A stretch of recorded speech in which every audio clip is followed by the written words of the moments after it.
পেহেলগামে হামলার এক সপ্তাহ পার হতে না হতেই প্রথম ধাক্কাটা আসে ভারতের পক্ষ থেকে। হামলার সঙ্গে পাকিস্তানি জঙ্গিদের যোগসাজশের অভিযোগে সিন্ধু পানি চুক্তি সাময়িকভাবে স্থগিত করে দেশটি। এই পদক্ষেপকে যুদ্ধের সমতুল্য আখ্যা দিয়ে ভারতের পক্ষ থেকে কোনো পানি প্রবাহ বন্ধ করা হলে আন্তর্জাতিক আদালতে যাওয়ার হুঁশিয়ারি দেয় পাকিস্তান।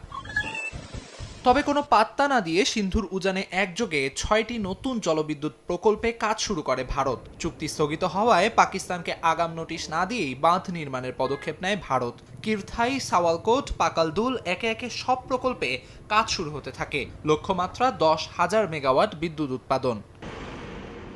এদিকে পানির লড়াইয়ের মাঝেই বাণিজ্য যুদ্ধেও নামে দুই দেশ। পাকিস্তানি সব পণ্যের আমদানি নিষিদ্ধ করে ভারত, এমনকি বাতিল করা হয় পরোক্ষ ট্রানজিটও। জাহাজ চলাচলেও পড়ে কড়া বিধিনিষেধ। অবশ্য পাল্টা পদক্ষেপ নিতে পাকিস্তানও সময় নষ্ট করেনি। নিজেদের বন্দরে ভারতীয় পতাকাবাহী জাহাজ নিষিদ্ধ করে পাকিস্তান। বন্ধ হয়ে যায় দুই দেশের মধ্যকার আকাশপথ।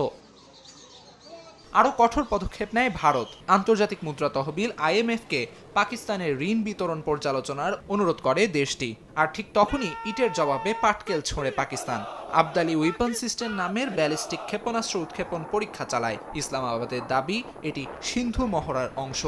দুই দেশের পাল্টাপাল্টি পদক্ষেপের মধ্যে শেষ পর্যন্ত সরাসরি হামলায় জড়ায় দুই দেশ। আমিরুল ইসলাম আলিফ, সময় সংবাদ।